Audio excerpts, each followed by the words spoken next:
नमस्कार मित्रों, मैं हूं आपका मित्र उमेश महादोशी।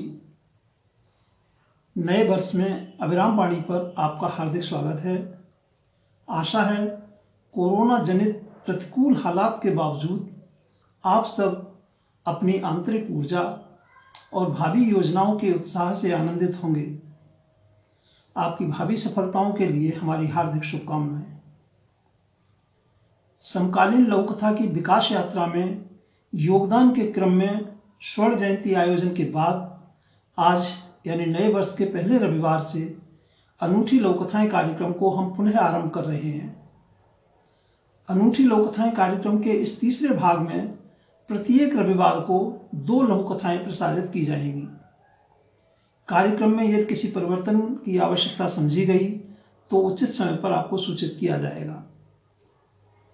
हमारा प्रयास है कि अनूठी लघु कथा में अनुभूति की सघनता पाठकों को विशेष रूप से प्रभावित करने की क्षमता रखती हो, या उसके कथ्य में जीवन मूल्यों में हो रहे परिवर्तनों की शाश्वतता को रेखांकित करने की क्षमता हो, या फिर उसका कथ्य अपने समय की जड़ता को चुनौती देने में सक्षम हो।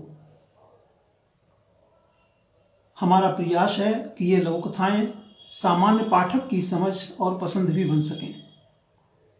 तो प्रस्तुत है कार्यक्रम अनूठी लघु कथाएं के तीसरे भाग की पहली प्रस्तुति। लघु कथाओं का वाचन उमेश महादोशी यानी मेरे द्वारा किया गया है। आज की पहली लघु कथा है वरिष्ठ लघु कथाकार डॉक्टर कमल चोपड़ा जी की निशानी, और दूसरी लघु कथा है सुश्री सीमा जी की खोखली बुनियाद। दोनों लघु कथाएं अभिराम साहित्यिकी के जनवरी-मार्च 2021 अंक में शामिल हैं। तो पहले प्रस्तुत है डॉक्टर कमल चोपड़ा जी की लघु कथा निशानी। 7-8 दिन ऊपर हो गए थे, वह मां बनने वाली है। जब वह ये खबर अपने पति को देगी तो वह भी खुशी से झूम उठेगा, लेकिन यह गुड न्यूज वह अपने पति को दे तो कैसे दे। वह तो अस्पताल के आईसीयू में बेसुध और बेहोश पड़ा है। 5 महीने हो गए थे उनकी शादी को, तब से उसका पति बीमार ही चल रहा था। कभी उल्टियां, कभी पेट दर्द, कभी अस्पताल, कभी घर। उसे समझ नहीं आ रहा था उसके पति को आखिर ऐसी कौन सी बीमारी है।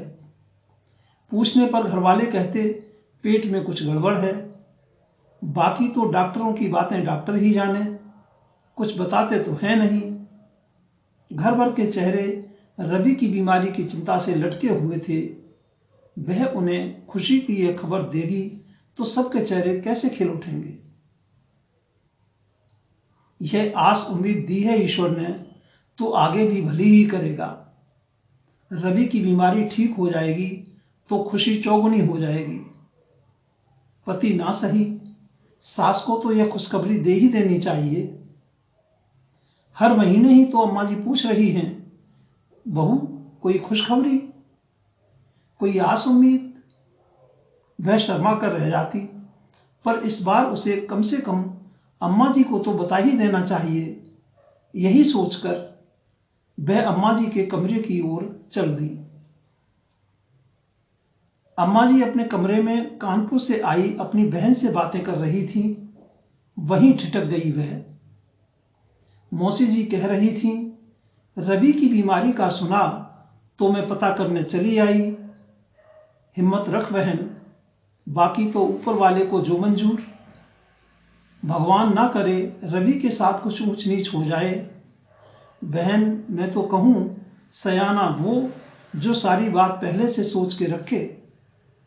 तू ऐसा कर, बहाने से बहू से गांठ गहने सब लेकर अपने कब्जे में कर ले, वरना बाद में तो बात क्या से क्या बन जाए।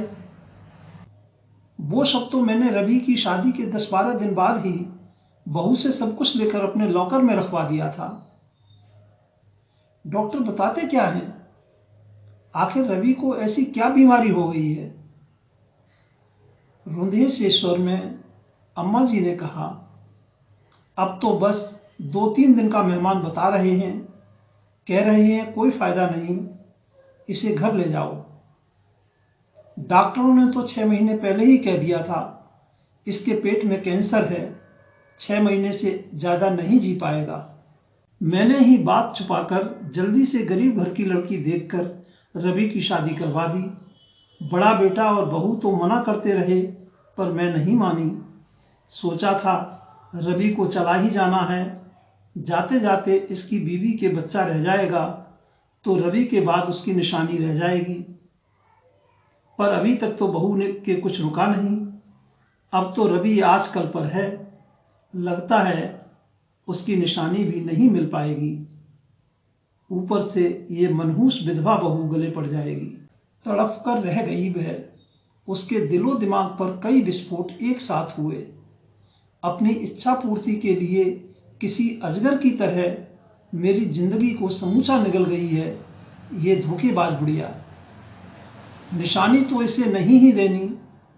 उसने पैर मारकर दरवाजा भड़ाक से खोल दिया। सामने बहू को खड़ा देख बुढ़िया थर-थर कांपने लगी। तो यह थी डॉक्टर कमल चोपड़ा जी की लघु कथा निशानी। और अब प्रस्तुत है सुश्री सीमा सिंह जी की लघु कथा खोखली बुनियाद। अपनी 4 साल की बिटिया को स्कूल के लिए तैयार करते हुए भी पढ़ाने में जुटी पत्नी को देख पति ने चुटकी ली। क्या इसी साल आईएएस बना दोगी?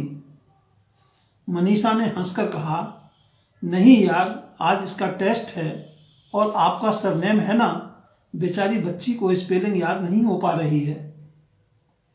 अरे कर लेगी, बहुत छोटी है, पढ़ाई से प्यार करने दो, डराओ मत। और पिता ने लाड़ से बच्ची का गाल थपथपा दिया।